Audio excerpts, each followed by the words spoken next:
hot and ready. Get some people in the chat, see what they want to talk about.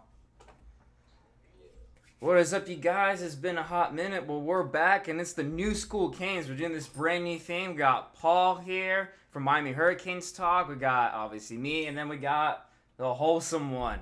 So it's us three trio youngins talking Canes. And it's been a pretty exciting one. This recent spring practice got some good stuff going on.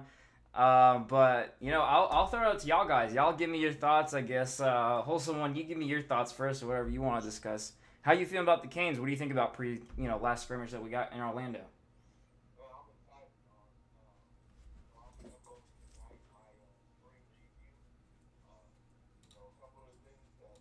Pointed out to me that I really like so far is how we look as a team, man. We look like 2019 football players. We have taken nutrition, we've taken conditioning to another level, getting a modernized coach and modernizing the Miami Hurricanes. And I want us to keep that going. And our O linemen don't look like O linemen anymore. They look, our tackles look like they could play DN. Our DNs look like they could play linebacker. And that's where we're going into the 2020s is everyone has to be athletic. The years of Vince Wilfork and I love Big Vince, but the years of having a big gut and being 375 is just not the way of football anymore. And we're getting that out of our program, and I'm excited about that. Definitely, definitely. What about you, Paul? What you thinking about? What are you excited about? Come last scrimmage. Um, I'm excited about quarterback play. I'm excited about a new offensive coordinator. I'm also excited that we finally have a head coach in quite a while that isn't scared to run up the score against opponents. Yes. That's I what feel I'm that. looking forward to. I'm looking forward to running up the score, kicking field goals with like 5 seconds left, punching in touchdowns like Urban Meyer did against us again when Randy Shannon when we went up to Gainesville. I don't know if you guys remember that one. Oh, yeah. Tebow was there, Aaron Hernandez, Riley Cooper, but that's what I'm most looking forward to. So Heck yeah. Man, I'll tell you, I'm excited. I'm excited about the running back room. It's been like since Duke Johnson, I've been kind of empty about it. It's not like it wasn't good. It just wasn't splash. And Cam, man, he's putting work in, and it is looking good. And it's like, all right, we don't want an injury, but the running backs, they're the guys that just put in workload and their bodies at toll. We got depth after him. I'm really excited about the running back room. And man, this quarterback competition, it used to be kind of abysmal at Miami for the past couple of years. yes, Now it's like, heck, yes, who's the best of the best? This is how I feel about it, honestly. yes, very And true. what are y'all's thoughts? Who's y'all's favorite QB as of today? Like you're like, dude, I want this guy playing the Steelers today. I'm going with the big one. Number one guy right now. Paul, you go first. All right. So if I had to pick today, I would say Nkosi Perry. Really? Because if you look at the Dan Enos offense and what he wants to incorporate, Perry, look, man, I was looking over some gains from last season. He's not Lamar Jackson with his feet, but he can make moves. He has ability that you can't teach. He's got a hell of an arm. He's got all the tools you need and you want as a quarterback. Just polish him up. But listen, I wouldn't be surprised if Nkosi Perry throws for 35 touchdowns and goes one and done at Miami, and he leaves next year and declares for the draft. I would not be surprised. That's just a big prediction. But watch out with Tate Martell. That's all I'm saying. Watch out. He's got one more scrimmage to prove it. Hey, Urban Meyer says he's the best competitor out there. Let's see if it's true. I don't know. That's an interesting thought that you put in there, though. Like I was saying, I was like, whoever wins out this quarterback race this year, let's say Tate, because Tate is third. Like he's been third, Right. and he's still third. And it's not like he can't get it together. I think he can. But I'm like, look, he's not going to transfer yet again. There's just no way. I have a hard time seeing that. I'm like, if he doesn't get the winning job, we're in a better position, actually, because he still has, I think, 2 more years after this one of eligibility. I was like, sure, let's have a one-and-done Perry, and then 2 more years of Tate. Or, honestly, I'm still with Jaren, man. That ball looks so good when he throws it. It's so pretty. It's been consistent, and I don't know. He's not as dual athlete, running like the rest guys, but I like Jaren. I still like Jaren. I still do. All right, so if Paul takes Nkosi Oh, man. and Anton, you take Jared Williams, that means the wholesome one has to be the other guy, man. You know, I love Kosi, and I'm only gonna play devil's advocate and say right now, if we had to roll out, I'm taking Take My Tail, man. Oh. Oh my goodness. I'm only gonna play devil's advocate. All If right. you two are gonna give the other two quarterbacks all that love, then let me talk up Tate Martell. So Tate Martell is turning the corner, man. Oh man. I have foreseen it. Me and Paul have talked about this endless for Yeah. like 3 weeks. We'll text each other like random time of the day, like, "Hey, boss, how you feel about Tate? Like, is he gonna get it together?" And you know, like I was telling Paul yesterday, and he gave me a nice shout out in his video. I do appreciate that. Tate Martell, Dan Enos. Let's talk about Dan Enos' offense. It is very structured.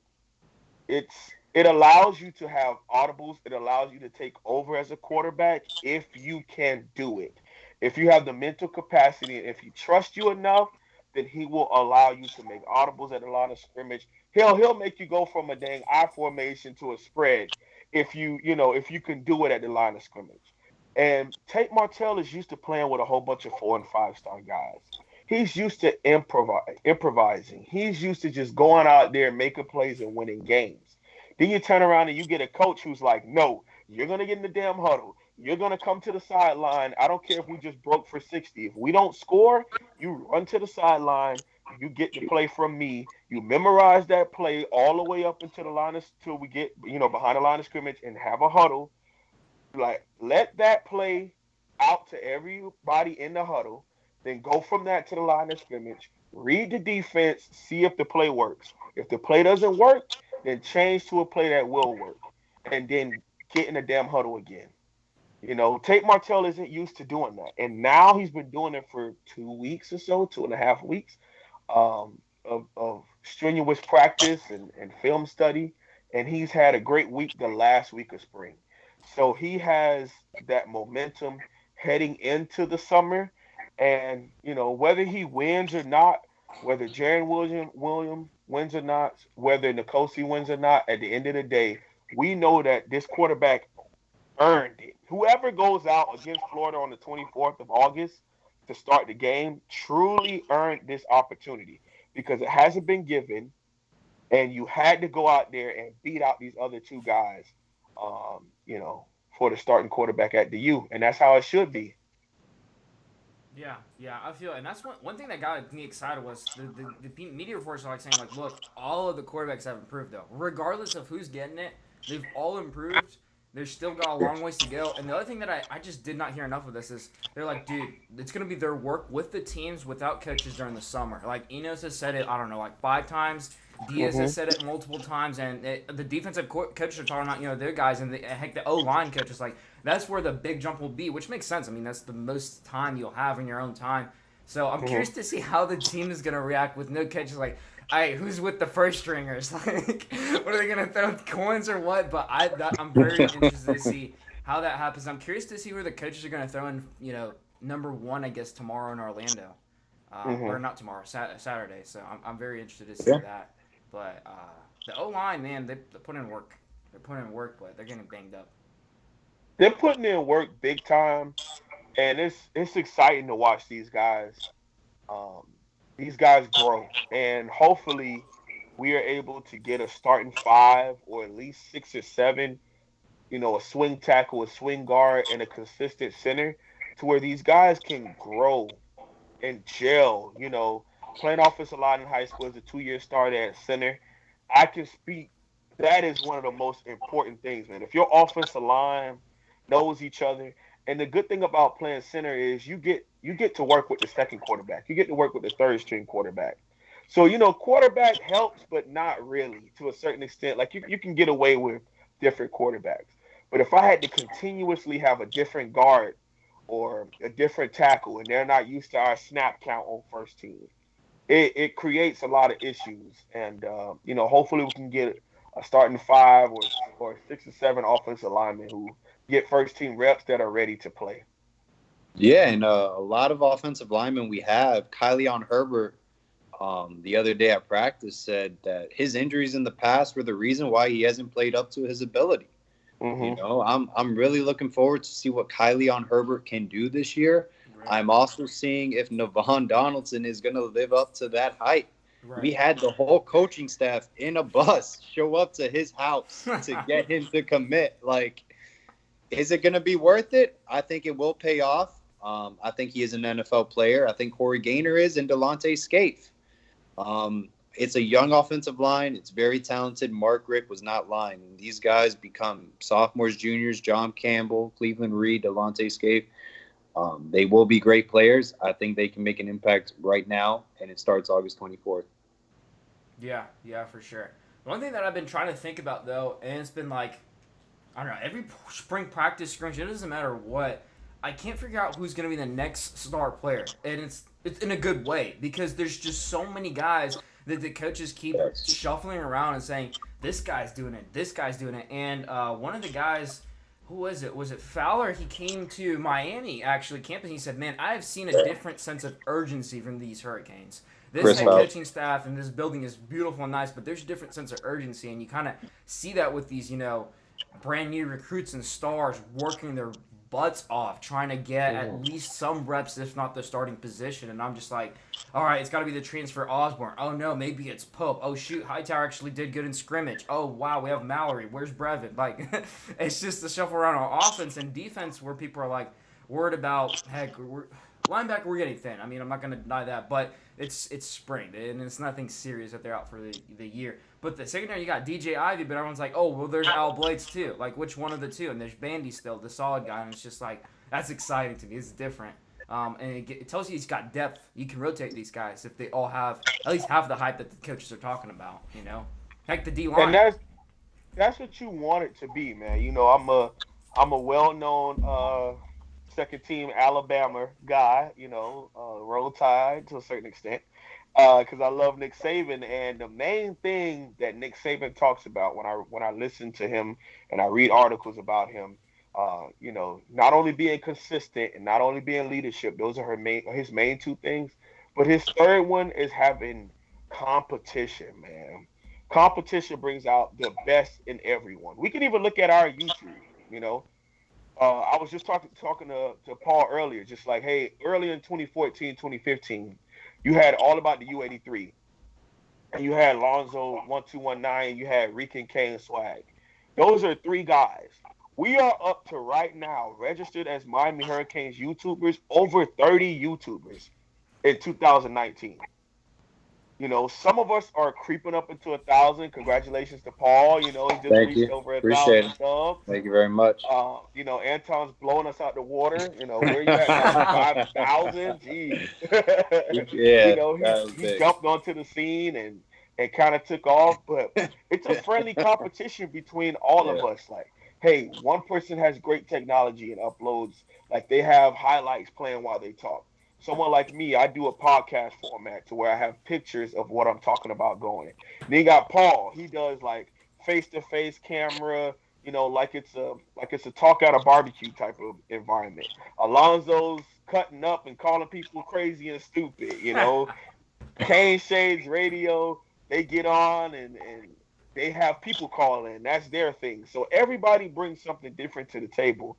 But it makes us all compete with each other to bring out the best content, to help each other.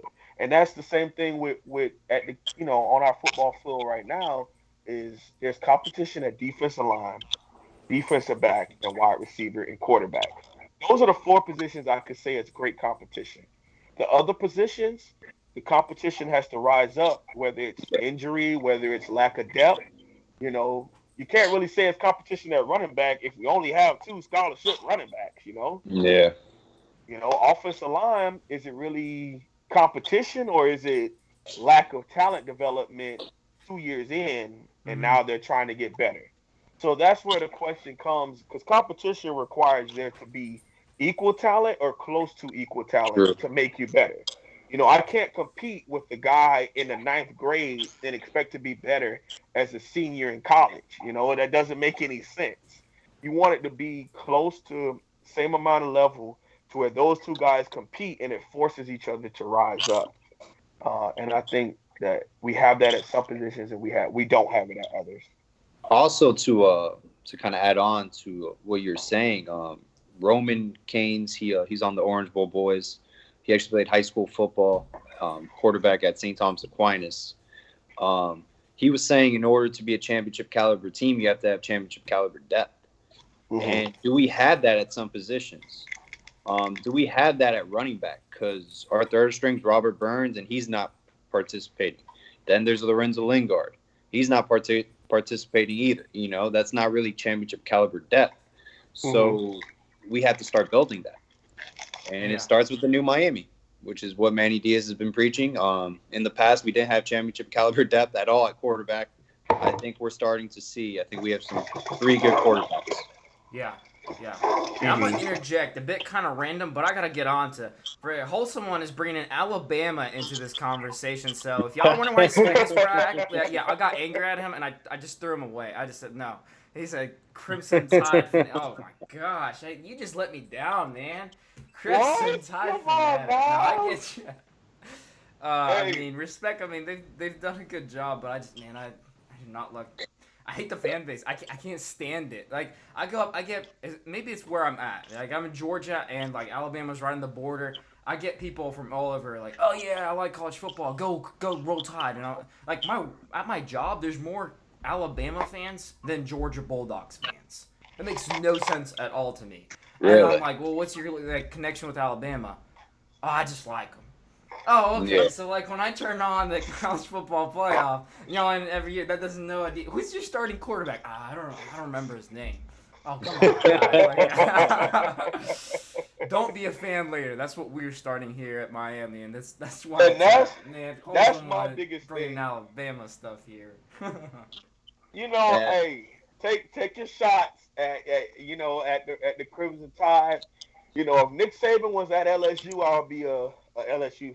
Okay, so you're a Saban fan.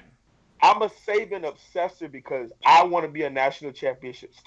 I'm going to be a national championship winning college coach. So okay, that's fair. I can respect that. If it's a coach thing and not the Crimson Tide thuggies, I'm all right with that. Dang, the hate in your heart. Hey, Wholesome, you better hurry up, though, because Saban, he's about to retire. He should be, he's up in age there. He's looking for the next next man up. Listen, man, I call there every morning. I might follow the Crimson Tide if you're the head coach. I might. I'll give you 3 games during the season. Oh, okay. But just not the 2021 opener against the U. You'll hate me that. No, I can't do that. No, that won't be the 3 games that you'll get will be like the wonderful FCS opponents that they always schedule. They always schedule 2 of them, and then the rest they did the slobbering amazing SEC teams like Kentucky, and Mississippi State and Missouri, the tough SEC teams. Okay, last time I checked, this was the new Miami, not the hate Alabama trio. So let's get back on the Canes. Damn haters. Yeah, man. He's getting his Bud Light cup out. Yeah, you need a drink. I need some help right now. Dealing with you. It's coffee in there. I don't know if this is a PG show. Gosh. But I'll tell you, I can respect him as a coach. I like how he is, but I like Diaz, man. I like Diaz's style. Honestly, my favorite, I think, personality as a coach, other than obviously Diaz's, I like Dabo. Before he wasn't even big, I thought it was hilarious how he would dance with the kids and all that. Like, this white real estate dude that's now the head coach of Clemson. Dorky. Damn it, whatever. Like, dude. I loved it.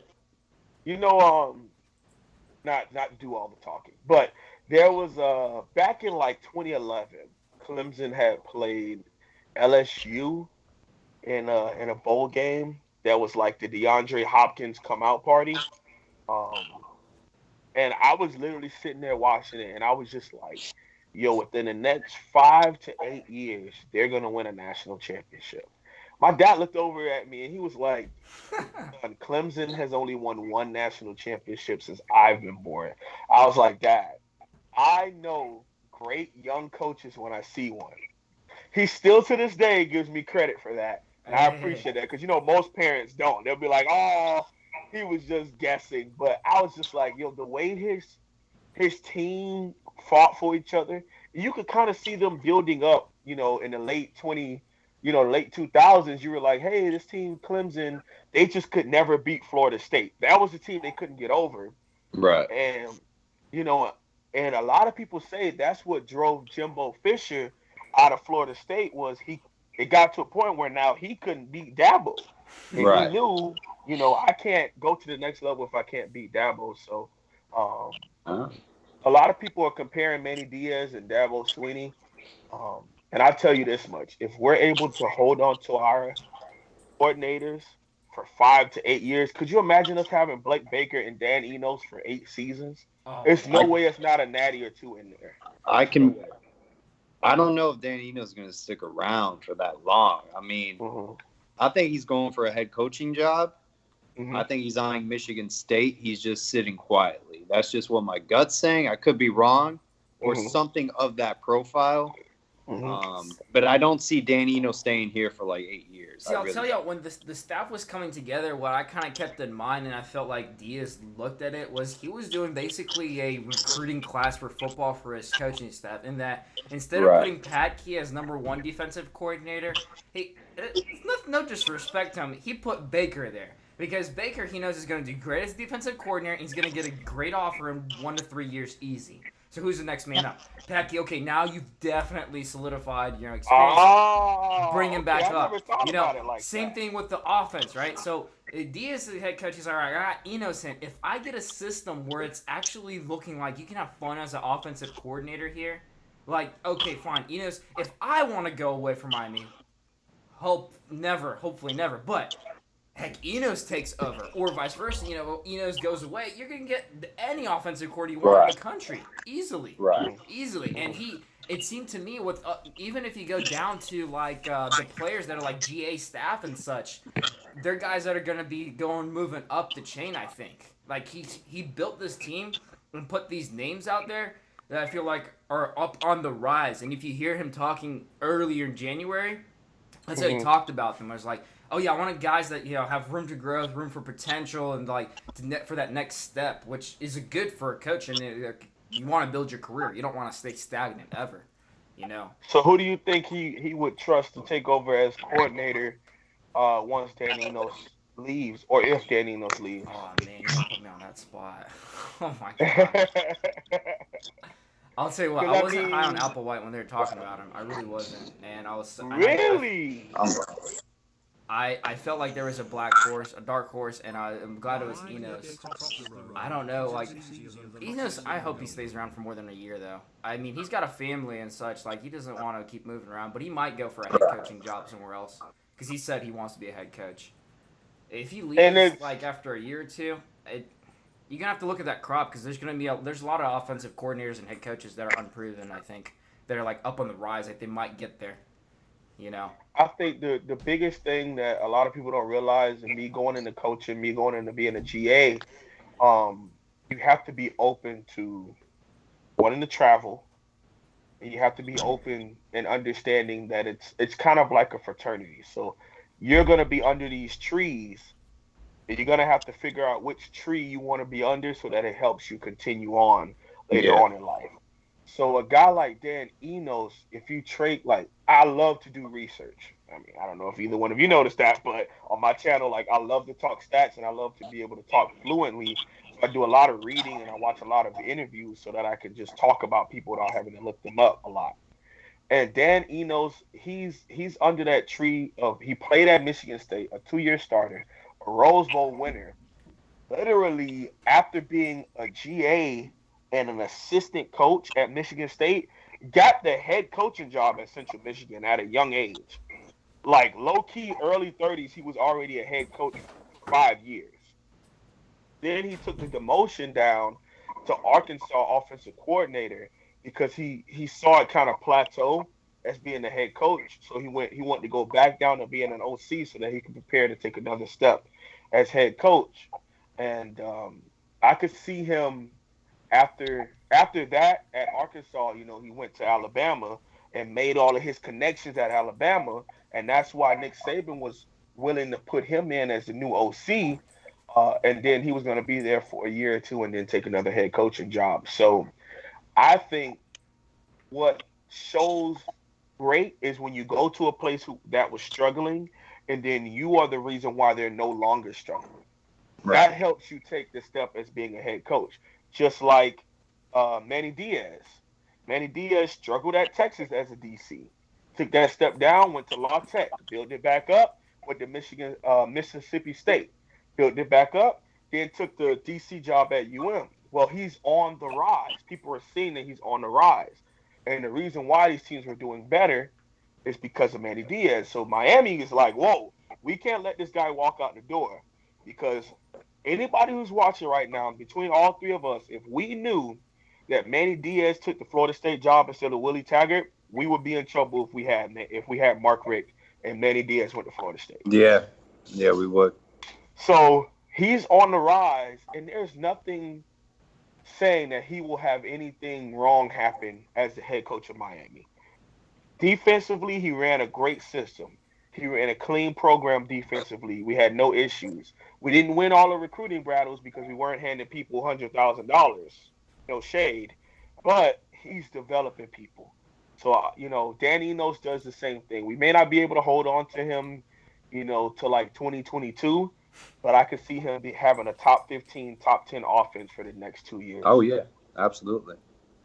And plus, Arkansas, when he was offensive coordinator, didn't even have close to the athletes we have at Miami. That's it. But the thing that they did have was a 5-star loaded offensive line.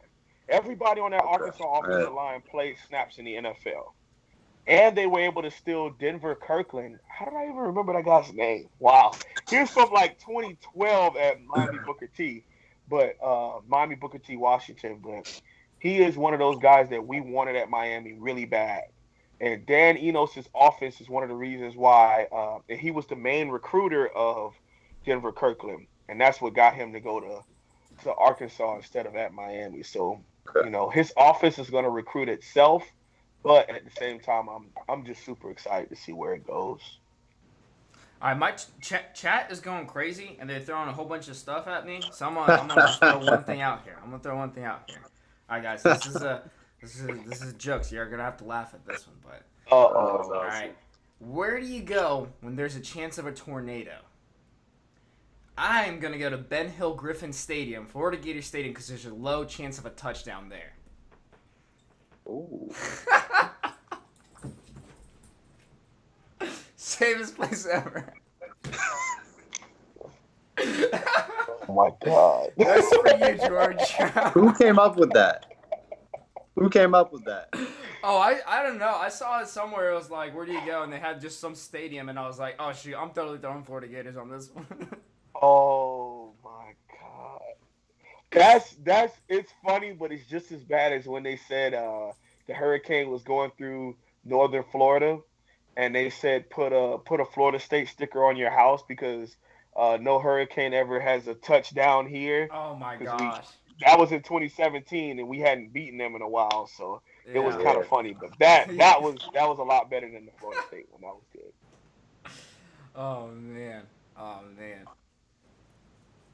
Yeah, but I'll tell you though, I'm very curious to see what's gonna happen with scrimmage tomorrow. I'm interested to see who's gonna be number one.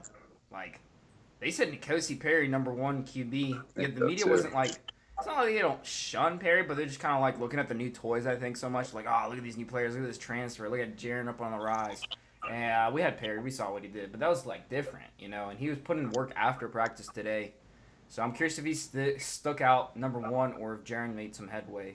Or Tate. But Tate had, he had, like, a really couple of good days. But then sometimes he mentioned, he's like, he's like, all right, not that amazing.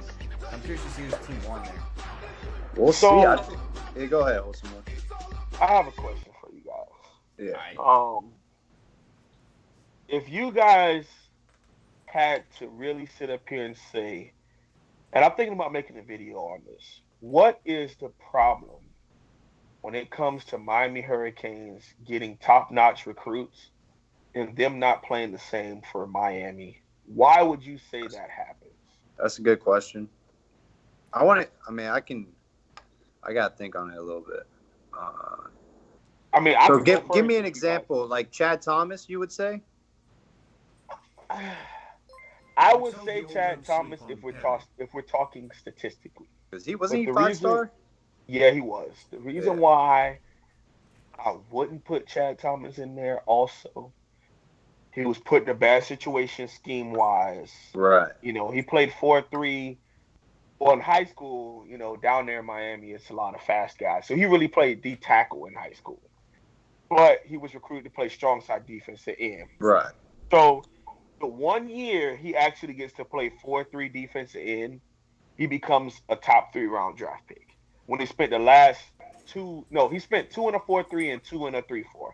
The first 2 years, he was playing, 4-eye technique and had to hold a gap. So he wasn't really used to playing like that, and that really affected his production. I'm thinking. Oh, go ahead. My shot at that answer would be like, yeah, sure, that and all, but I think I would look to, like, this is college. This is where you learn, right? Like, high school, you're raw True. talent. Sure, they threw 5 stars on you, but you got to keep those 5 stars when it comes to college, which means there's going to be guys with 4 years of experience on the field when you're playing college ball, right? And that's different. That's you didn't have that. You're not that old, So, which means you have to be developed. You have to be developed. Sure, scheme is going to help you, but if you're an athlete, you need to know how to use what you got. And I feel like there's 2 things. It was development was an issue because you look at the guys and what they've done, and they have when they came to Miami and they stopped developing guys. Like Richt, like he has good QBs in his history, but he didn't do crap developing it. It seems like he just gave it to his son, I guess, that job, and kind of kept the one eye on it. I was like, it's all right. But I mean, they were talking like he was just doing like gassers and stuff like nothing tweaking actual stuff for the QBs, and we saw that like they literally like Rozier had a better year before, and then he like went down, Yeah. And I think it's partly that. The other thing that I think, especially in the past 5 to 10 years, is momentum. So what I'm saying, like we've always had that 4-game losing streak. It wasn't like, oh yeah, we had a season and then we like once every 3 weeks would drop one. It was like boom, boom, boom, boom. We'd drop a couple together, and I think it was it was momentum. We'd lose it as a team. So whereas sure, this 5-star talent was great and good, but when his buddies in the backfield were blowing up plays, he couldn't shine, and he was getting demoralized when he looks at the scoreboard or something like that. I think it was a culmination of that. Is my thought on that. Yeah. You want to go?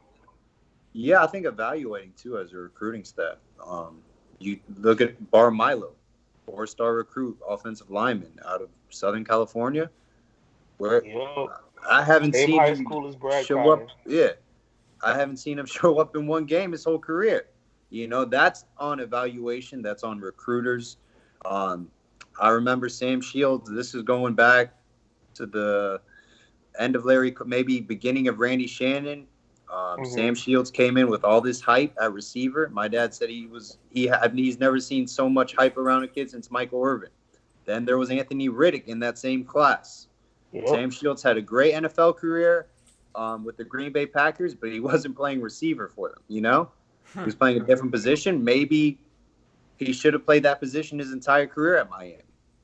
Maybe it's just misevaluations on recruiting. I think Anthony Riddick got in trouble. Remember Woody Williams? Is it Willie Williams? Yeah, Willie Williams. Jesus Christ. The biggest bust in program history. But you gotta look at also the coaching. When Tracy Howard came in, D'Onofrio kind of messed around with him. So did Artie Burns a little bit. He developed kind of later on, so the senior year, give or take junior year. So I think evaluation and then the unfortunate circumstances of certain coaches as well. Did y'all watch the interview of the guy, director of recruiting, today? His interview. Andy Vaughn, yeah. I was kind of interested in what he said. They said, "What do you look for in a guy?" He said, "We're literally going to look for almost more than their actual talent is their passion for football and their effort." Like he said, almost more. Basically, like 60% is what matters if we want you at the U. And it kind of struck out to me. So I was like, that's interesting. Which I'm saying, like, sure, just forget the stars, but he's looking like effort, like passion, drive, and right. And that's Diaz. That's what he's been. That's the culture he's been bringing in. But it's telling me that he's gonna prefer a guy that's like going crazy effort with 3 stars than a 5-star guy that's like, hey, yeah, I can run a 40-yard dash in 4.2 seconds. Like, this is easy for me. It's high school ball. I think I'm curious to see where that mindset goes because I think it'll be good for the culture. Part of that, I think, is also it's not that we don't flirt around with 4 and 5-star prospects, but if we can get a 10 or 11 winning season with guys that just sheer heart and effort, you'll get the other guys after that. And it helps you build around a family competitive atmosphere, kind of like a Clemson type of deal, you know? I don't think Diaz and his recruiting staff, and that's why he fired them all. He said, freak y'all, I don't like, because he wanted that mentality. He didn't want the other mentality that was before. And then the other thing that he said, which I loved, and I like that we're going to stick with that, it says, from Miami and out, we're going to recruit. I mean, it's not like we don't have Justin Flo coming on campus, which, man, I'm excited about that kid. But, again, maybe you don't want Justin Flo versus a Miami 3-star linebacker that's just going to put work in like Pickney did, you know? So you go ahead. No, go ahead, Paul. When I was listening to the Orange Bowl boys, they had Mon Richards and his brother Mark Anthony Richards. And I don't know if it was Amon or Mark Anthony Richards, but he said to never put up a top 12. Like, those players who put up a top 12, that's like a red flag. Usually they don't pan out. It's like kind of like all a show. Justin, is it Flo? He got top 12. You think he may be playing us, just kind of doing the show kind of thing that Jaden Hazelwood kind of did with Ron Dugans? I could see that. Reason being, when you have the number 1 at something next to your name, it's kind of hard for people to tell you anything. And you're definitely going to just kind of live up because everybody across the country, you could be like, okay, I'm from Cali. I want to take a trip to Ohio State this weekend. I'm going down to Texas the next weekend. I want to go down to the beach in Miami the next weekend and have all these coaches pay for it. You know, and they literally do that type of thing, and they enjoy that because recruiting, you know, to those high 5-star guys, recruiting is about just having a good time and shuffling all around the country. And then you have guys like Shaq Quarterman who knew he was great, and once he got the Miami offer, I'm committed as a I think it was like his junior, all of his sophomore year, something like that. He committed in like 2014, and he was class of 2016. Yeah. He committed. He never went on another visit. He never went on another official visit. Nothing. All the visits I'm going to is Miami. Once I commit, I'm going to Miami. And you rarely have guys like that. And the guys who are like that are not the best players anymore. Yeah. You know, you don't have a Duke Johnson, number 1 player in the state of Florida, shut down his recruitment as a junior and say, once I get the Miami offer, it's over. I think it has to do, you got to put yourself in the mind of a 16, 17-year-old kid that's good at football. You love the attention. I mean, you love the attention. So you juice it all you can. If I was a 5-star 16-year-old, 17-year-old athlete, I would totally be messing around with schools. Not like I would hopefully in my mind, this is my person. Hopefully in my mind I'd be like, yeah, these are my honest top 3s. But I'm gonna flirt around. Heck, I'll go and be treated like royalty ever at Texas. I don't care, but like, dude, they probably have good food. I'll be able to see the scenery. Like, I'll chill out. I'll have a cool Instagram feed, man. Like, this is gonna be dope. Hey, let me check out, USC, whatever. But honestly, I just want to go to this school, and that's what it is. I think that's part of that. Like, they enjoy that and they do that, but. And so when you go, like your example, like Pickney, or he just goes to Miami, that's it, shuts it down, done. I think those types of kids, it's like they had a different kind of goal. They're like, look, this is my goal and aspiration. I want to be as successful I can be. This is my destination. 1, 2, 3, done. And they're just focused, dialed in on it. Whereas the other ones are like, heck, I'm going to enjoy my time. This is going to be cool. This is going to be fun. Why not? Maybe it's immature, maybe it's not. There's nothing wrong against it, but I think that's part of it too, in my opinion. And then you can't really get mad at those type of kids because it's like, just like you said, if you want to put yourself in their shoes, like, could you imagine if we would have been able to get, what's the defensive end that signed it with Florida that we were trying to go after? Signed with who? Florida? It was Andrew Chatfield, and we went after Andrew Chatfield hard. If that's what you're referring to. No, the guy from this year. Oh my God. This past recruiting class? Yeah, he committed Bogle? to Alabama. Well, Vogel. Yeah, let's Chris take a Vogel. guy like that. Okay. Yes, it was a miss. It might hurt us later on down the line. But could you imagine the hype it would have given our program to bring a kid like that in after he does all of that showboating and then he decides to commit to the youth? So what was happening was a lot of kids from South Florida were using the Miami commitment to notify across the country, "Hey, I'm committed to Miami. Uh, but if you play your cards right, I'm open." And that's the thing that I want Manny Diaz to get away from. Me and Paul talked about it, and I said on his interview, Clemson has a rule, and it's called the Clemson Rule that Dabo Swinney incorporated in 2012. They weren't even like top notch yet. They were like top 15, but top notch yet. This rule states if you commit to Clemson, that means you are committed. You're all the way in. It's just you can't sign yet. So if we see that you go on an official visit or an unofficial visit somewhere else, we will pull your scholarship and you can no longer sign to Clemson on National Signing Day. We will pull it and go with someone else. And so you can look it up. It's called the Clemson Rule for recruiting. And so it forces kids who say they want to be a part of this program, say they want to invest into this program. If you actually say, "I'm committed," then you no longer go anywhere else on any more visits. And at Miami, that might be hard to do now, coming off of 7-6.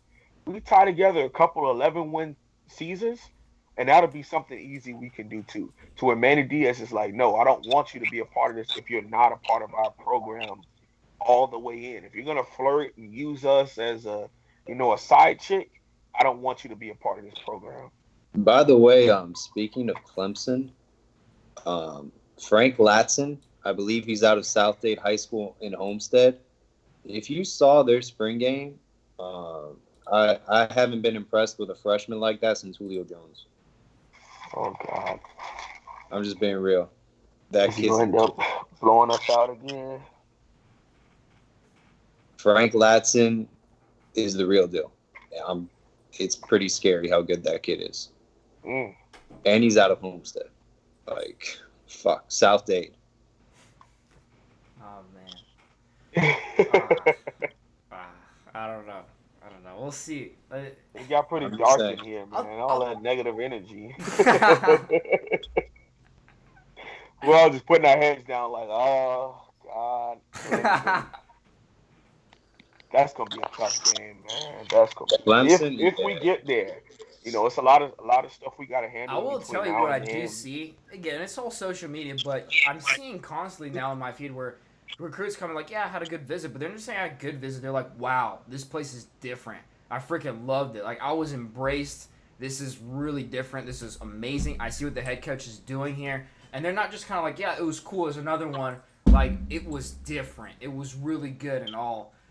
But like, it won't matter if our season isn't over like 9 or 8 wins. Honestly, like if it's an 8-win season, it's gonna be like iffy. But like, it ain't gonna matter if we only get 8 wins. Like that kind of stuff. Like they're just gonna be like, okay, yeah, that was cool. You're not really real deal.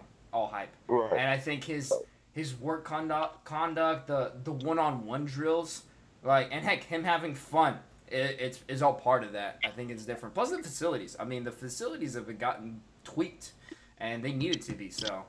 I think that's part of it too. Like honestly, if I'm a college kid, why the heck would I go to Iowa State where there's snow and I'm not saying they have bad facilities, but then I look and I'm like, oh wow, look at like Oklahoma or Miami now, like the workout room with Dwayne freaking donating and making it all nice and such. Like, yeah, you're gonna want to go there with that scenery. So that works for us geographically, but we'll see how it ends up.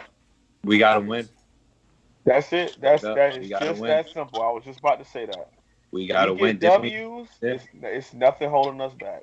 Exactly. And talent-wise, we're the best in the ACC Coastal. In every team we face, we can match up with Florida. We got to win. There's no excuses. Last year, talent-wise, okay, LSU kicked our ass. But after that, we lost games. They didn't beat us. We lost games ourselves. Right. I mean, we could have imagine easily if we gone went- 10-2. Right. Yeah. Yeah, that's just something that's been repetitive. Miami's been beating up themselves. I'm gonna clear this out. I'm curious though. Is there anyone here that thinks that Miami can be in the playoff picture this year? Like, it's like, oh yeah, we're gonna be in the playoff picture. No, Absolutely. no, I'm on that board. I'm not. I'm I'm not not. saying that it's gonna happen, but I could personally say from what I see, a drastic change like bringing in a head coach that changes your mindset towards the game of football, it can truly change. If we were able to get, let's say, all the stars aligned, and we get to Charlotte and we beat Clemson on a late field goal, it's nowhere in the world. Not saying it's gonna happen. Not saying I'm predicting So it's what gonna are your happen. what are your odds for this? What are your odds that this is gonna happen in your mind? Like Ah, percentage wise, like 50-50 or something like. no, I would say a 25% chance, a 1 out of 4 chance. I I mean, hey, Hey, because then all the stars would have to align. So we beat Clemson, or excuse me, we beat Florida, and we go undefeated.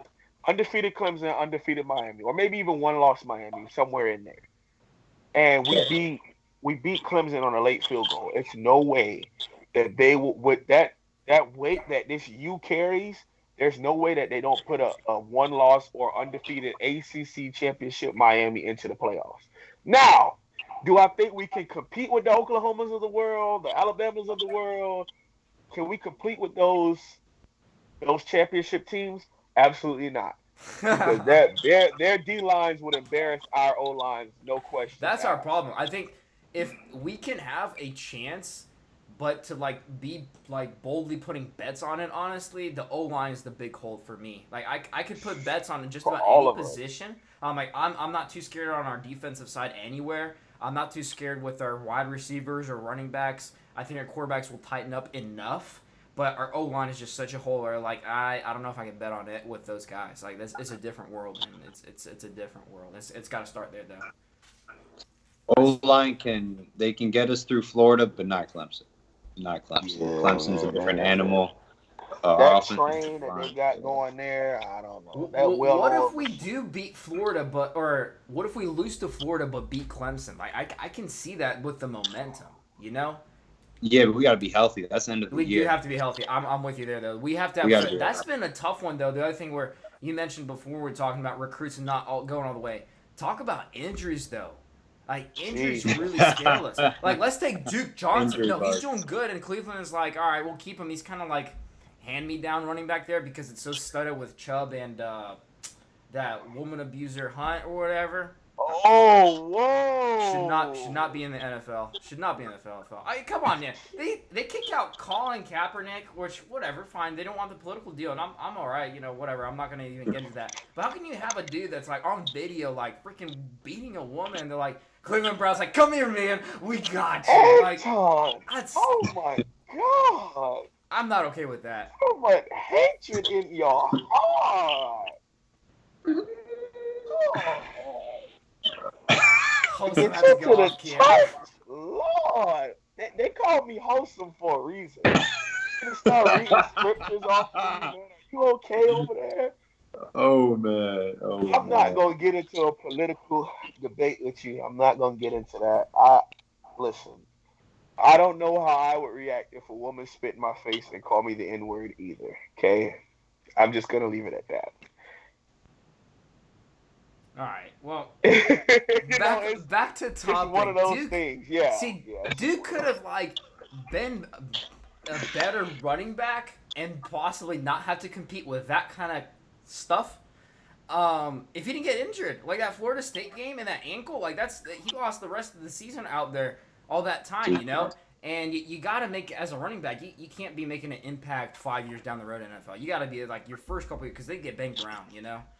And you take Right. him or Amon Richards, man, his injury. Like, what? How would that game have been at LSU if he wasn't tweaked in the beginning? You know. Right. Uh, Could you man. imagine that battle between him and Greedy Williams? Even this can go as healthy deep among? as Chakori Harris and his concussion. Like, imagine if he Ooh. had chance to develop and go through that without that injury. I feel like these top guys that were there, they had some tough injuries too. Not all of them, but it has happened, and everyone has that potential. It's football, but I think that's been like Okay, kind of worse to Miami in my opinion with these okay. star-studded If guys. if we're gonna play the what if, can we go back to that 2013 season? And I'm gonna bring up something that a lot of people don't talk about. What if Stephen Morris doesn't play on a bum Achilles, still win 9 games on a bum Achilles? He turned out to have a torn Achilles that he played on, and they claimed it was an ankle sprain, but it was a torn Achilles that they found out when he went to the NFL. Could you imagine him healthy that entire year? Oh man, Hey, what if we didn't start Brad Kai as a freshman? We put in Ryan Williams. hmm, Ooh. that's true too. I mean, that team was good. That It team. wasn't I bad. mean, let's be honest. You coming off a 9-4 season, and we had 8 players drafted on that team. Mm-hmm. That's crazy. And that's when I knew 9 times out of 10 we had to fire. We have to get rid of Al Golden. There's Yeah. Oh no way yeah, in we the had world. more go to the draft than wins in a season. Like you know something's wrong. Yeah, I'm definitely with you there. And then you take the what if game with Brad Kaya, and that's the thing. Which respect to Nick Saban, what he I don't know if you saw him talking about guys going to pro and what he says to them, but he's like, look, you only have one chance at it to make the money. You're Right. not doing yourself any good going in round 5, 6, 7, heck, even 4. When if you stay with me for one more year, I get you in the top 2 because that's my goal. That's my goal as a coach, and if I haven't gotten there, I've kind of failed. And uh, Miami has been these past couple years with D linemen going all the time and way too early. I Oh mean, my we would have been God. so star studded, and it wasn't that our D line was bad last year, but imagine those guys draft stock this year if they stayed one more year. It, Listen, Oh I'm yeah. I'm still mad at Kendrick Norton, and it's been a whole year, a whole season away. Because I was mad at McIntosh, but I understood because he had a great production. But somebody like Kendrick Norton, could you imagine if we would have been able to have Gerald Willis play the 3 technique solely and just have Kendrick Norton hold down the nose? it, Or could you imagine RJ McIntosh and Gerald Willis on the same D line rotating Pat Bethel and Kendrick Norton? it's That's crazy. our issue. Like we're not able. We get big time guys, but then we're not able to hold on to them for the whole all the way through. And it does bother me, but I understand And that. Brad Kai, even, which I understood there with the whole offensive scheme and his type of play, but no shit at him, but he needed one more year to get prepared for the NFL as a quarterback. Now, I'm not, I understand there's other stuff that can involve that decision, but that has been happening over and over. These guys just they want out, and the thing is, why we can't retain, I think, is they don't see enough hype for the next season. Like they don't see that they can win a national championship next season, and they look Yeah. at the big money and they're like, "Bruh, I'll rather get my couple $1 million right now than have these delusional hopes of possibly a championship." Which that's why I'm pretty hyped for this year, where we retained Pickney, Shaq, and all that. Which that was because of Diaz. 100, they Exactly. would have left if Diaz was not head coach. Definitely would have left. I do not see them. Even if Miami got all this out, they would have left. But Diaz is, and that's what's really important to me, and I like about him is he's taking these guys. He's like, stick around. I'm gonna get your draft stock all the way. Like, because if they were left this year, I don't know if they would have been, first 2 rounds. I think after this year, though, I think they should be first 2 rounders, easy. You said Absolutely. you think One hundred Quarterman percent Pickney? agree. I think if they continue, if they have the exact same season this year as they did last year or the year before that, I don't see a reason why they won't be number 1 and 2 linebacker, like first or second draft. Like they have a very solid resume. Probably more like end of second draft, but if they don't make any spectacular grabs, but I don't know. I feel like that D line is going to help them look good. I That's mean, good. all right. So let's throw this out there. Let's go Kane on Kane. Who is, if you had to pick one, and I want all of us to go and say why, if you had to pick one linebacker out of the 3 returning seniors, as the best and your reason why, who would it be? All right, Paul, you want to hit it up? The best, I would say Pickney because of his big playability that Quarterman has not shown once, really. He I'm gonna go surprising too. I actually think McLeod has the biggest potential. They said he has the best athleticism of any of the linebackers. It's just been injury bugs and him not getting it together. Like I can totally see him coming out this year and outperforming both those guys because he was very highly touted. McLeod, talent-wise, McLeod is very talented. I think he has the athletic abilities to. Oh yeah. He has a higher ceiling than Shaq and Pickney. He has a higher ceiling than Shaq. Yeah, absolutely.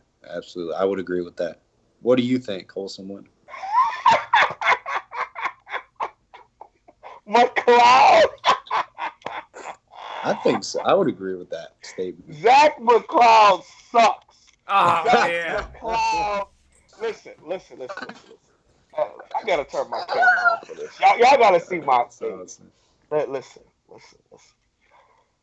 Oh, okay. Zach McLeod is the Tracy Howard of linebacker. He's got a chance. He has a ceiling, man. Don't be dissing this guy. When was the last time that potential has done anything for the University of Miami? All right. David Njoku. Was David Njoku a 5-star recruit or was he a 3-star wide receiver? Well, hold on. 3-star receiver, potential, raw talent. What I'm saying is potential growing into somebody being highly touted out of high school, and then having the first 3 years of them not doing anything, and then magically having a great season. Is one of the lowest percentages. I think the reason that's been holding him back is he's had kind of like the injury bug. Nothing serious, but like right now, what is it? A wrist problem right now? A hand thing?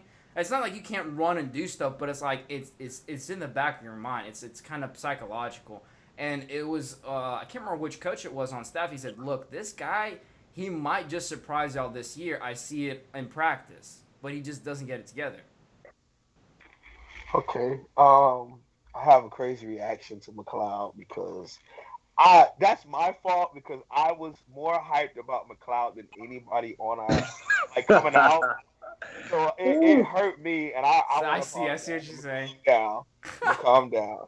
It hurt me because I was so amped because he decommitted from us, was basically saying, "Hey, I'm going to Florida State," and I was like, "Damn, they're gonna get another highly ranked linebacker."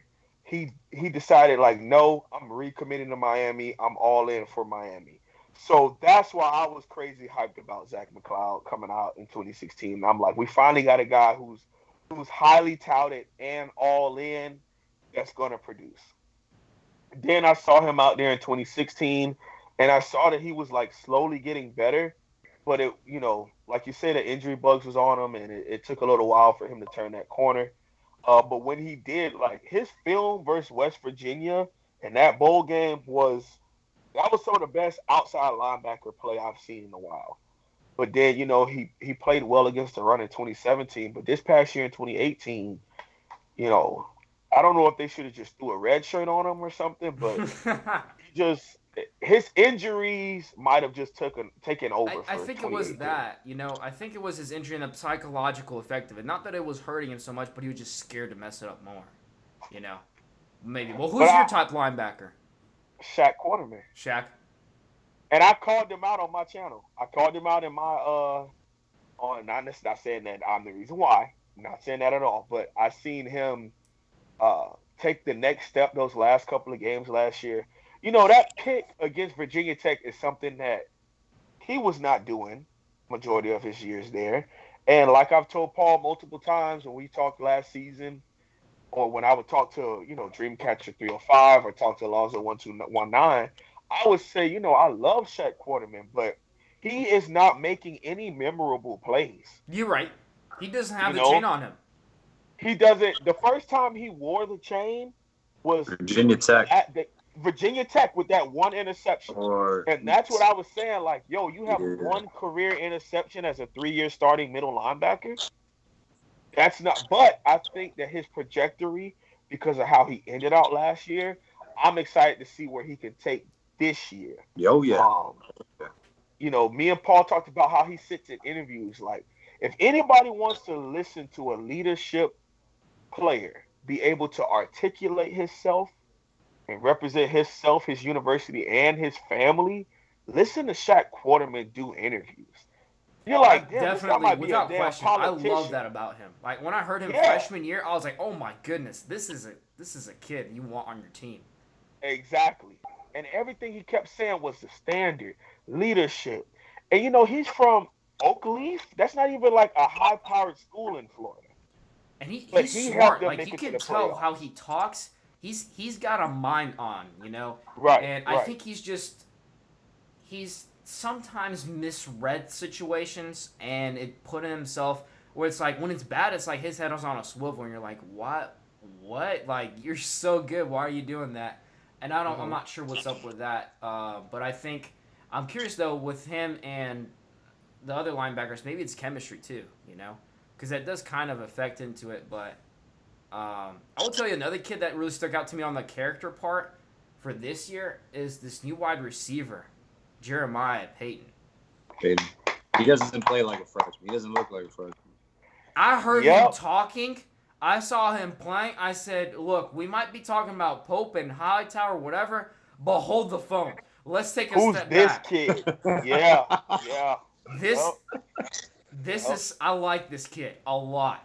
A lot.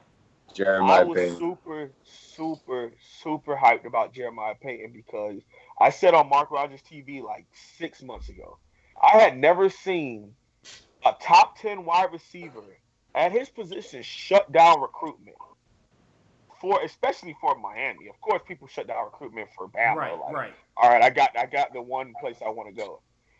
And when they interviewed and asked him about it, he literally said, "My family told me they are not allowing me to commit if the place that I commit to, I'm not signing to." So he took a super mature thought process to recruiting. And he had all the big boy offers. He had Ohio State, he had Clemson, he had Florida, he had Bama. But he said the connection he had with Mark Richt, he even stood through us firing Mark Richt, us losing 6 games. He never decommitted, never wavered, stayed with the University of Miami. And guys like that always end up being good to great college players and good to great NFL players because at a young age they have a mature mindset about the little things. And he has been taking recruiting very well. He took recruiting very well, and he's been taking coaching even better because Dan Eno said he got in his behind like the first practice.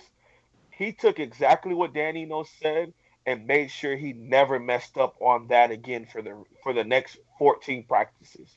And as a coach, that's something you beg to have 22 starters to have that mindset. I'll put you on the spot. I'm curious though. Wide receiver core group. Taylor Stubblefield, yes or no? Coach Cooney handles the recruiting. He gets the kids to commits. Coach Stubblefield is the technician. He coaches them up and develops them. That's what I would say with that. 100% agree. Right on the head. Okay. Okay. I Because was Right on the curious because head. I get different perspectives from people on him. People are like, and this and that, and I'm like, I don't know. I like what he does, but you're right. and That's definitely true. He's not the recruiting remember, household name, but he'll get the technique down. remember, I truly believe the wide receivers coach, that position is mainly for recruiting. A lot of times James Coley was the wide receivers coach at Georgia. Lamar Thomas was a wide receivers coach at Kentucky, and he's gone. He's not even at Kentucky anymore. So He's I at don't think Louisville. it's like he's at Louisville now. So I don't think we We need didn't like even call him. Like, that's crazy. and he's he's a diehard Miami Hurricane. He played here, national champion. And Stubblefield's resume is pretty good, man. For a college career, it's pretty good. It's not bad. So Coach Cooney's definitely the recruiter there, bringing in the receivers. He held Jeff Thomas. He was part of the reason why Jeff Thomas stayed. So I'm okay with that mindset. Like, I wasn't worried so much on the recruiting part because, as you said, like we have the other assets all around.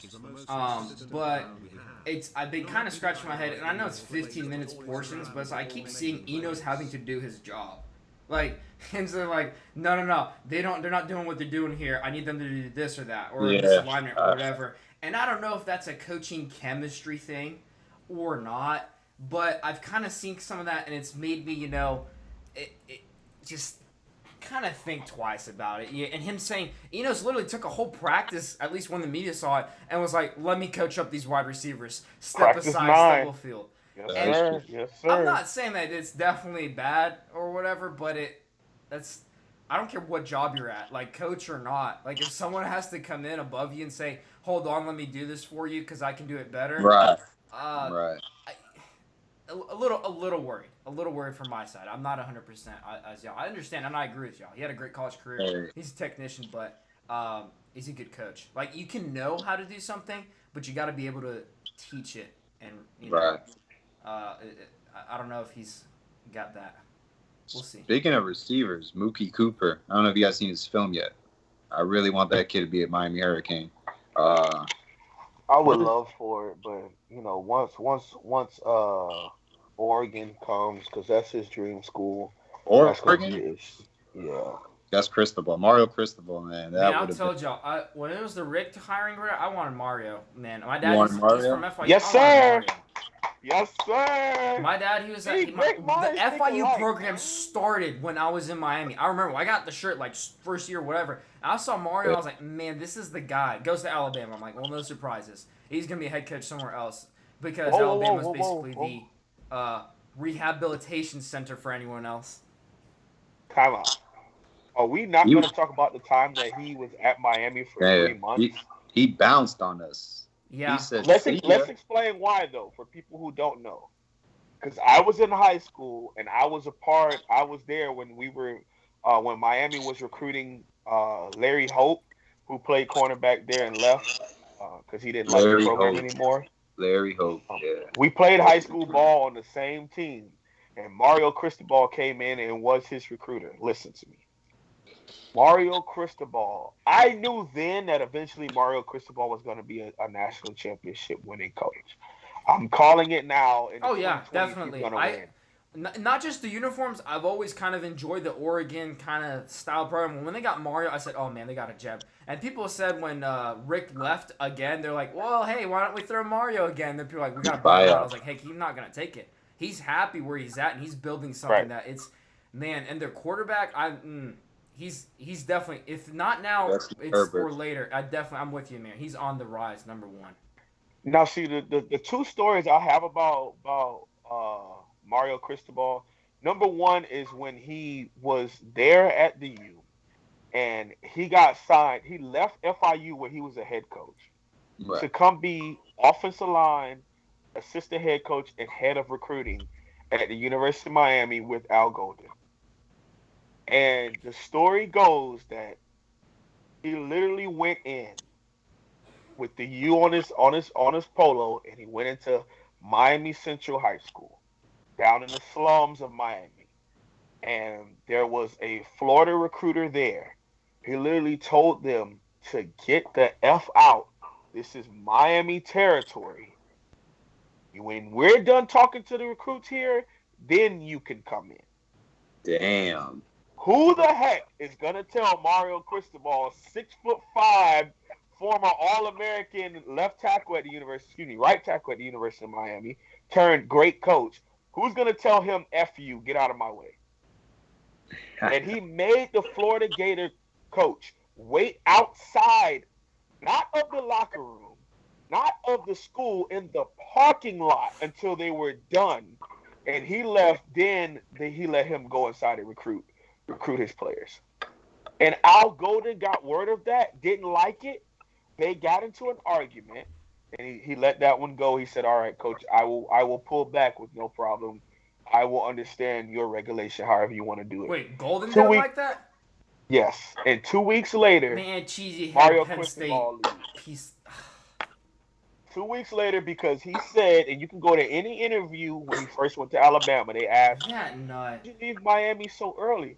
He said, I just did not agree with the way the program was going down there in Miami, and he just wasn't He wasn't on board. Where is he at now? He's like a tight ends coach at, where is it? The Lions, right? Detroit Lions. Where is he at? Detroit. Yeah, he's in Detroit Detroit. Lions. Tight ends coach. Yeah, he needs to keep his tie out of Miami. Good gosh, I didn't like it when he came. Like they said, Temple. I was like, Temple. I mean, if you want a guy on the rise, do you really want Temple's head coach at Miami on the rise? And I understood funding was part of the problem, and that was the year that you could get. But we have Mario as a head coach opportunity. Oh man, I didn't. And then he brought in his tie, and they're like, oh yeah, because he takes games seriously. And I'm like, this is Miami. I went to church. Nobody wore a tie at church. It's not like we didn't take it seriously. Like, that's just, what are you doing? Oh my gosh. Mario Cristobal to me would have been the answer for our program. I was literally screaming, like scratching and screaming, like, yo, make the call now. I don't care how much money we got to pay. This is an elite coach. He just came from Nick Saban. He will be working and recruiting against Nick Saban. I want Mario Cristobal, but I think we ended up making the right decision. Yeah, Only time will tell. Yeah. But Mario Cristobal would have been an A+ hire for me, especially with his experience in recruiting at the FIU level. I mean, they won 10 games back to back, 8 years into having a program. That should tell you how much talent is left over after the big three get their recruits down here, and he was able to do it at FIU. So imagine him walking around with that U on his chest. And T.Y. Hilton. T.Y. Hilton. And then, a perfect match would have been, Mario Cristobal on offense and Manny Diaz on defense. Of course, Manny Diaz would have took the Temple job. But in 2016, right. Mario Cristobal did say that Manny Diaz was on his list. I don't think we have the indoor practice facility if we had any other coach. That was Rick's literally. I'm pretty sure he talked about it before he signed the contract. He said, "Yeah, but I want this to happen." And the AD was like, "All right, we'll do all in our power." And this is because he just finished one at Georgia. Like he worked his butt off to get that facility going there. Finished it off, got retired, whatever. And he was like, "Crap! Now I gotta go here. I love Miami, but I gotta get this thing down. I know what I need, and it's huge. It's really huge, and it's big. I think because if we wouldn't have had it right now, I think with the rain and stuff that we had several spring practices, we'd be behind schedule. We'd have injuries. We wouldn't have as many recruits excited, and it's a lot of stuff. I think." And it's a beautiful. I can't wait. I'll be down coming from Fargo, North Dakota. I'll be down in full ends in 4 weeks, and I've already set up a visit to the school and stuff and to the athletic program. So, I've reached out to them as a YouTuber or whatever, and hopefully I'm able to take some pictures. But from the videos I can see, that indoor practice facility is amazing. Yeah. Could you imagine working out on one area and then you turn around and you got Warren Sapp, All-American, as your defensive tackle, and you look up into the Raptors and it's a picture of Warren Sapp as an All-American. Look, the coaching world, it's weird to see a head coach for 5 years in a row at a big name program, unless if he's doing it right. Right. But to add on to that, the offices were upgraded also. The offices, heck, you chilling in your football office, and you got the field over there. That's huge. Not only for that, you take it for pro day, for scouts. Yeah, that was huge. We messed up so much with not having it. Yeah, because pro day the year before we had it was a mess. And the dorms too. The dorms, those aren't done though yet, right? They're still working on those, but that's gonna be they'll be building that until 2021, from what I see. Yeah. It's gonna be a bit there, but oh my gosh, once you get there, I don't know what else you could ask for. And people complain about the stadium, which I got that back before was Hard Rock. It looked kind of like not the best thing, but what they did with Hard Rock and the upgrades with the noise level and that thing, I don't care, bro. They keep this on campus for. Have you not been in Florida? Look at Google Maps. These guys, they don't look at Google Maps. You look at the state of Florida, and you know what you see? You see concrete in Miami. You just see gray from the aerial view. Where are you gonna put the stadium that you so need? I get what you're saying, but this is not Alabama or Georgia. We got green all over in space and all that. I'm okay with it, and I love it. And I honestly don't know what more you can upgrade. And we packed it. Like, it looks empty because it's an NFL stadium. Some games, I get that, and I know Miami is it's a city of where the event is. You know, the party city, the hype, the momentum. But when they do show out, it's packed. I mean, we saw the potential there. Notre Dame, Virginia Tech. I don't know what else you could upgrade. I really don't. A new stadium. You want a new one? You want our own stadium? I want one where we can have that same environment again, like the Orange Bowl. Because the Orange Bowl was a part of the University of Miami. And growing up as a kid, I was more worried that the stadium was going to fall apart. That's how loud it was. It was so hostile. 58-game home winning streak. You got the 1972 undefeated Dolphins that played there. 2 dynasties in one stadium. I think that says something about the environment you're playing in. Hard Rock Stadium can be hostile when it's sold out, but it needs to be sold out. If it's not really hostile. And I would like a hostile environment every game. And we're not a big school, so maybe not the biggest stadium. Maybe like 45,000 to 50,000 gets the job done. I 100. I mean, that was a great. That's a lot of money. I don't know. I get what you're saying. Nothing against that. Yeah. Like if you just have money to throw around, like sure, but we got to win national titles to get there. Yeah, right. And what's interesting though is you look at the schools that have the most profits in college football from the football program, and Miami's, I believe, in the top 10. Really? Which is surprising. I believe, if not top 10, top 15, like right up there, even with our mediocre seasons for our brand, you know? Yeah. The top we got to think, like, how much money do we bring in? Yo, how many years were we like the only Thursday night game on ESPN or like some ABC games? Like, even when we were bad, people love to watch Miami. Like, if you love or you hate us. It's the brand. You know, I always call us the Cowboys of college football. Either you love to root against us or you love to root for us. But regardless, you either hate that U, but you gotta respect it, or you rep that U and you respect it to the utmost. Like, that's just how it is. And, you know, being all the way up here in Fargo, North Dakota, in 2017, like, yo, when we were winning, and I worked at this place called Shields. I don't know if you guys have Shields down there in, in North Carolina or in Georgia, but it's like the Dick's Sporting Goods of the North. And, yo, when we were undefeated, and I would wear my Miami, like, hoodie, my paraphernalia, bro, we were selling. Our owner came to me and was like, where do I go to buy this? People are asking about chain. What the hell is a turnover chain? Like, we are relevant at all times, but when we are good, it's to a whole nother level. Yeah, Dime Life was talking about it. I saw an article back in the day where they're like, dude, 2017 season, some like quadruple sales in a month. Like, it was insane. Oh yeah, definitely. It's different. And heck, speaking of the turnover chain, you can't sell that prop for any other school. Why not? Because they have trash buckets at Tennessee.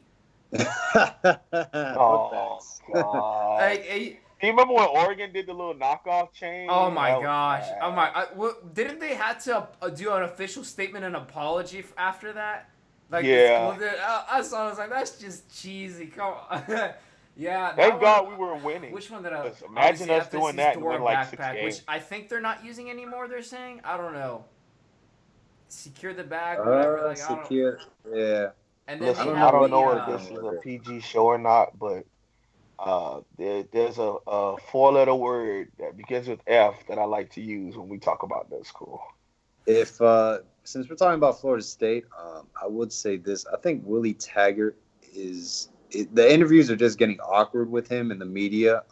If he loses first couple games to start off the season, like he's done. He's done. Oh yeah. It's year 2 and it's already getting awkward. Yeah. All right. Can I say this? I'm not gonna take it the racial route at all. I'm not gonna go there. I think that's like low hanging fruit. I hate when people do that. But these Power 5 coaches, when they get these big time, group of 5 coaches, when they get these big time Power 5 school jobs, they are just it's a shocker to them how important it is that they win and lose games. Yeah. When he was at USF, heck, you go 6-6, nobody cares. You win 9 games, people call you the greatest. You win 10 games, you're the greatest coach in program history. Yeah. Go to Oregon and you win 6 games, and then no, I think they won 9 games or something. But he had a whole bunch of I think it was NFL 7. talent. With the bowl game, it got 8. Yeah, like he wasn't even winning big time. He wasn't. But 1 year, it was right? the- Only 1 year at Oregon, right? He's right, up. and it was That's kind of messed up. them like promoting the fact that his offense was so dynamic and Yeah, Oh, what it are they was doing with amazing. that dynamic offense this year? I ain't gonna lie to you. Kendall that Briles. kid Briles is Yep, pretty they're good, having though. to And no completely Briles. change it. And he hired who? With what background? Hey, Oh, it's true. bad histories have nothing to do about wins and losses, boss. Yeah, you're right. You're right. But, I mean, I mean, wouldn't we take Kendall Briles' offense here in Miami? Oh, Not yeah. over Dan Enos, but over Mark Richt? Heck yeah. Yeah. yeah, Rick would anything never over pick up Mark that Richt. guy. Rick is... T. Rick- Martin over Mark Rick. Oh my God. Well, T. Martin was on my top 5 list, high key. Oh, man, really? But yeah, back to what I was saying about how some of these coaches, when they get that big time job, like Willie Taggart to me would be a solid to good coach if he just would have stayed in the group of 5. Him going to a program like that, especially coming off of a national championship winning coach, playing against these good coaches in the ACC, he's behind the 8 ball. And, I can't say that I root for him at all because I hate Florida State with every fiber of my being. I want them to lose every game, and I hope all their players tear their ACLs. I hate Florida State. I hate Florida State. I hate Florida State. I root against all their players in the NFL. Dalvin Cook is the worst running back I've ever seen in my life. Derwin James has to be the most overrated safety I've ever seen in my life. All right, sure. I mean, I could keep going if you want me to. I hate Florida State. Like, hate Florida State. I'm with you there. And I think the whole Derwin James thing for me is because they compared him to Sean Taylor. And I think you have to respect the dead, respect what he did, and they should just stop bringing him up. Are you kidding Like, there would me? never be another Sean Taylor. No. The kid is a solid football player, but you putting him on that high of a pedestal, come on, for what? If I heard someone compare him to Sean Taylor, I'd do the Stephen A. Smith just to go the. Hold on. What? What? That's the only reaction I could give. What? I'm done. That's the only reaction. Oh, Go to man. commercial. What did you just say? That's the only. What? And he just goes, I'm done. I'm done. Yeah, I love it. you gotta go. I'm done. You gotta go. Stephen A. Smith on Skip Bayless when Skip Bayless said that Tim Tebow is more of a draw than Kobe Bryant in his prime. Oh man. I'll That tell you, it's like had to be I hilarious. think they designed the show with whoever he's with. It's the guy that he knows that he can't win an argument. Like I'm like y'all gonna put this guy next. What's his name now with him? Because they had Skip Max Bayless now. Kellerman? Gosh, Max Kellerman? He Yeah. sucks. Max Yeah. Kellerman. I'm like Kellerman now. Once in a blue moon, Kellerman actually was right, but he won't emphasize that in Stephen A. Smith because he knows if he does that in Stephen A. Smith's face, he's gonna get that every single time after that. Yeah, he's just gonna And go off. he on gives it. him respect, which he should. But, oh man, I'm curious though. So you hate FSU, which obviously any Kane fan has to hate FSU. They What's should. a It's a couple surprise people that team root that for most them. people wouldn't think that y'all hate? Just Penn despise. State. Penn State. Penn Notre State. Dame. Notre Dame, Penn State. See, I hate Notre Dame, but Florida. I really hate. But this is still kind of Miami Florida. is Ohio State. I hate Florida. Ohio State. Why? Two things. I mean, how things. could you hate One, them? They took they a flag. stole our natty. It was Nothing Terry Porter around did. that. They Terry stole. Porter. I think it was Bro, Terry they Porter. did not the rep. steal our I don't natty, like that. bro. That's just Come my. on. I don't like that. Are you kidding? I didn't like that. I can't. All right, I can't tell you how to. Bro, how long All right, did it take I him to respect take that call? All right, but this is Terry why I Porter. hate. I'm not saying this is why you should hate them. I hate them Right, because right. of that. The other thing is, Right. I live with them. Like I don't know what it is in my like little group of friends. I think it's number one Bama fans, two OSU, and then Bulldogs fans three. I don't know why or how I found all these Ohio people, and they're just up in my face like, bro, Ohio is the greatest. Haskins is the next savior. I'm like, are you kidding me? Oh When my was the God. last time y'all's quarterback? What happened? Was it prior? Now he's what, wide receiver, doing Well. well. Do y'all have athletes? Sure. I didn't like Urban Meyer. Like, was he a good coach? Sure. I didn't like his Yeah, character he's a and damn all good that coach. before with the Gators and with OSU. I'll Whatever. take him Throw at that scale away. Miami. But that's why I hate Utah. OSU. I just Buckeyes. What's a Buckeye? Like, what kind of mascot is that? Oh man, I'm a pine cone. I'm a Buckeye. Like, come on. I don't like it. I don't like it, man. Okay. This one's kind of weird for me, but I'm gonna have to say Nebraska. Really? Okay. What? Uh, I'll explain Nebraska? why. I had What? a roommate, What was the record last season? 4-8, Yeah, I want to say. they're bad. I had a They're on the I had come a up. roommate going to college my freshman year who was a big time Nebraska Cornhusker fan, Uh huh. and we would go at it all the time about Miami versus Nebraska historically. Oh man. And he's a historian just like me. So it was like quality debates, and I appreciated it. But you grow a dismay uh, for people that you like continuously debate against. So that was the same year that we played them, and they Oh. whooped our. Oh my! It was bad. Like the score wasn't as bad, but we Yeah. ended up winning.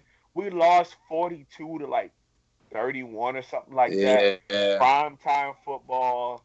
It was bad. So Yeah. that's why it was like a mix of that and him.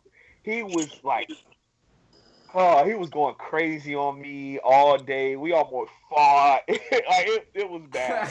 But then we ended up getting them in 2015. But then Al Golden almost lost us the game. We were Oh up. my gosh, that game! I remember. That was the first game of the season, right? That was like Nah, game 2 or 3 or nah. something It like was that. early on in the season. It was, Yeah. it was early. Yeah. I remember seeing But that. we were That's when we whipping got they. into our We vibe. Like were. we were like 3 games in or something, and I was like, "Yeah, vibe." And then we were destroying them first Yeah. half, and then We Golden was pulls in kicking like, they "Hold on." Literally, if you ever watch the highlights, and I want the what is that? Is it Rican era now? It was an old Canes like YouTuber who used to do highlights. But if you watch that highlight, it's literally like we scored right before halftime, and then the next highlight is Corn Elder, kicking off the game, silly interception. Yeah. For the next 2 quarters, we literally had no highlights. Nope. Nothing.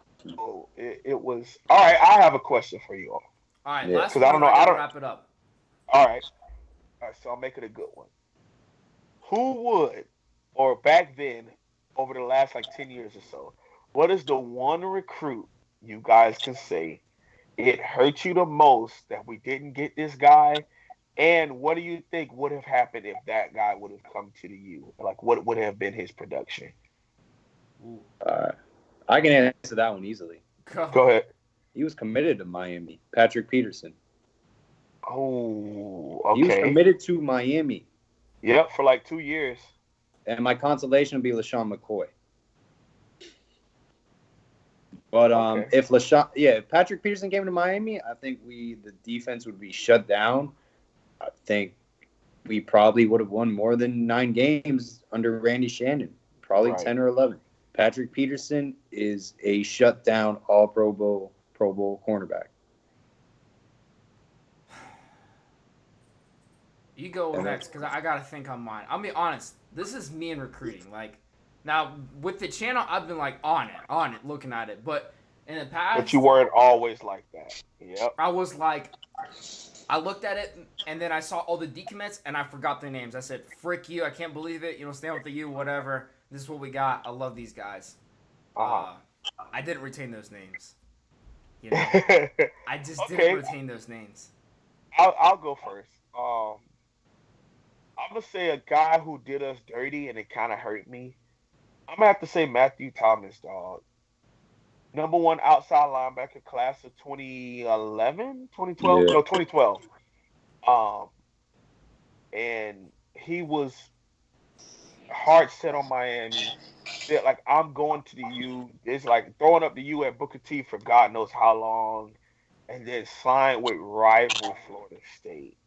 Yeah. Never really played well there. You know, he was class of 2012, and his last season there was 2017. So that should tell you he didn't have much production when he was there. He was academically ineligible like a season or two into his career there. So he didn't really do too well, but I think things would have been different for him. And then you tell me Denzel Perriman next to Matthew Thomas in a 3-4 Ooh. linebacking core. Ooh. That to me would have been beast. Uh, but that hurt me because he picked that school and he was from Miami, a Miami born kid, and then he went to Florida State. So that's why I kind of took it personal. And I think he would have been a all ACC caliber player. And fun story that a lot of people don't know, he tried to transfer out after his first year there. Once he realized his decision, and he was like, "No, I really want to go home to Miami." And Jimbo Fisher blocked his transfer and wouldn't let him leave. He was gonna go JUCO and then transfer to Miami, but Jimbo Fisher would not release him. Oh Wow. wow. Yeah, it Because was he a knew tough one. the ACC opponent rival every year. Right. I mean, he didn't Yeah. make it known that he was coming to Miami because, of course, they're not Right. going to let you. He was just like, Coach, I really want to go home. I really want to transfer out. Like, I just want to leave. If the transfer portal was back then, we would have gotten him. But Jimbo Fisher was not allowing him to go JUCO because he knew he was going to end up going to Miami after a year of JUCO. The chat saying Teddy Bridgewater. Oh, I was going to go there, but Oh yeah, I that's was yeah, thinking of a wishful quarterback. I was thinking. like, I remember a couple. yeah, Teddy Bridgewater for sure. Oh my gosh. So let's see. What years? yeah. What was his freshman year? 2011. Now, that's 11. the He issue. kicked our ass in the bowl game. Remember Yeah, that? yeah. Right. Shit. But see, So the tough part 11 to about that was we 14 is where already we've had had. him, or 15 if for season year. No, we would have had him because I think he left for junior in 13. So, yeah, it was 11, 12, and 13. And he left in 13. So The issue that's with that was we already Morris. had. No, we had. That was Ja'Cory Harris's junior year. That was Shakur And, Jr. That's when he yeah, got because injured and Ja'Cory. Morris stepped in, right? Right, exactly. Right. Oh So, man. it was. Yeah, and that's when we It was had another tough. one of those situations which we had that lefty who was the son or whatever of Oh that yeah, coach. Spencer Whipple. Spencer Whipple. Yeah, Whipple. Oh, And I'm God. like, He's a this suck. kid, are you kidding me? And they got him a drive instead of any other quarterback before. And I'm like, and he was garbage. Like, didn't he throw an interception like every single throw he made? He was Yeah. horrible. And I was like, this guy is not a like. The only reason is because of his last name. Like what? Like, but yeah, Teddy Sure. Bridgewater would have been a nice wow. I would And change then a you lot. got to think, he played at Miami Northwestern, which is a main feeder pattern to the University of Miami. His starting running back and his wide receiver, Devontae Parker, was committed to Miami too. And I forgot what the running back, but all Corvin three of them were Lamb. kind of like, huh? Corvin Lamb. Look at you, historian. All three of them were like a package deal, and they were all committed to Miami. And then when Teddy left, um, also funny story about Teddy Bridgewater leaving. Calvin Benjamin was going to sign to Miami and Amari Cooper because of Teddy Bridgewater. Oh And my then when he decommitted, gosh. we lost a lot. Yeah. If you ever like just want to do some Google searching, you can read an article that Kelvin Benjamin said when he signed with Florida State. He was like, "Man, I honestly was going to Miami because of Teddy Bridgewater, but once he decommitted, Miami lost like 6 recruits that were thinking of going there because Damn. of Teddy Bridgewater." Yeah, it was. Listen, it was bad, I mean, man. I love that kid. I loved him as a person. Like, was he the last one in the first round, right? When he got picked up? And I saw him, Yep. he was almost in tears because he thought he was going to get it. And then I'm like, are you kidding me? This guy's a stud. And finally, he got that start. Now I think they're saying he's going to be starting QB. Are they? No, I think he re-signed with the Saints as a backup. I thought he was, okay. Okay. He Yeah, that's might right. have gone Dolphins somewhere else, wanted but him. last He's time I been checked, thrown he was. around. He's been thrown Yeah. around. The But him Dolphins at the did, man. Saints and getting to learn under Drew Brees, oh, man. So I mean, before you sign off, just want to say, um, Thank you to everyone who's like in the chat box, everyone who's watching right now. You know, this is something that all three of us talked about like a week ago.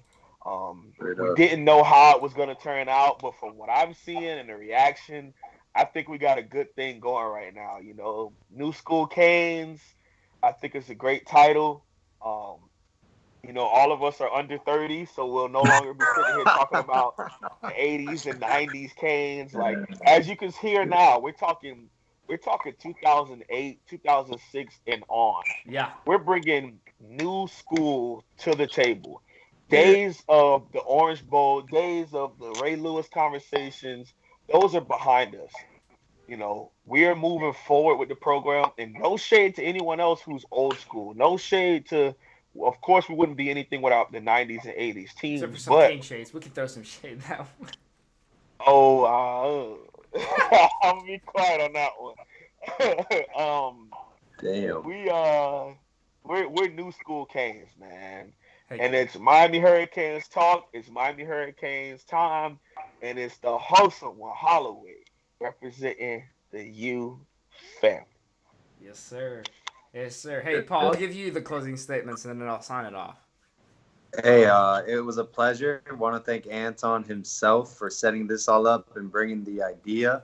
I really like this a lot. I see a lot of great things. It's always great. It's always a pleasure to talk Miami Hurricanes football.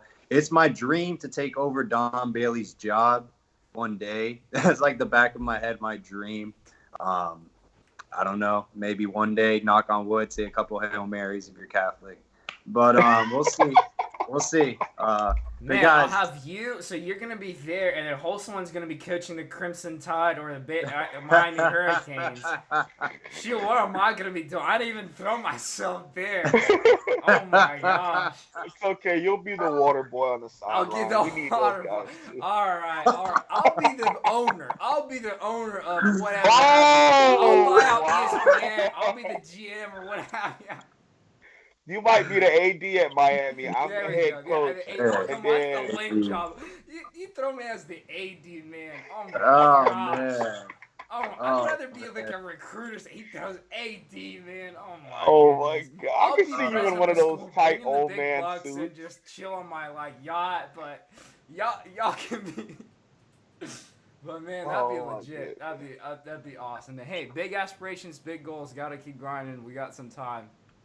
Oh man, this is unique. I think I haven't seen this done anywhere before, and I'm excited. And just so y'all know, I don't know if y'all are seeing the live stream data. We've been averaging 60 people Nice. live. That's pretty Hey. cool. That's And- dope. We did this on the fly. I haven't addressed this, but Slim Shady Canes donated about like $20 over a period of time. Making some money. Hey, thank you, That's- Slim Shady. that's It's cool. from the That's youth cool. George, that's family. why I keep you around. Like, you keep getting Slim Shady Canes or someone else angry, and they got to put in a big message so they throw in some money. Oh, So, man. but hey, we're definitely got to do this again sometime. I wish I could have gone longer, but I got some stuff I got to get to. I appreciate all that have been here, and I appreciate y'all too coming in and joining and bringing your insight. It's all about, about you, for baby. you. It's all Go about you. Canes. Peace Go out, guys. Canes. Have a great evening. Take care.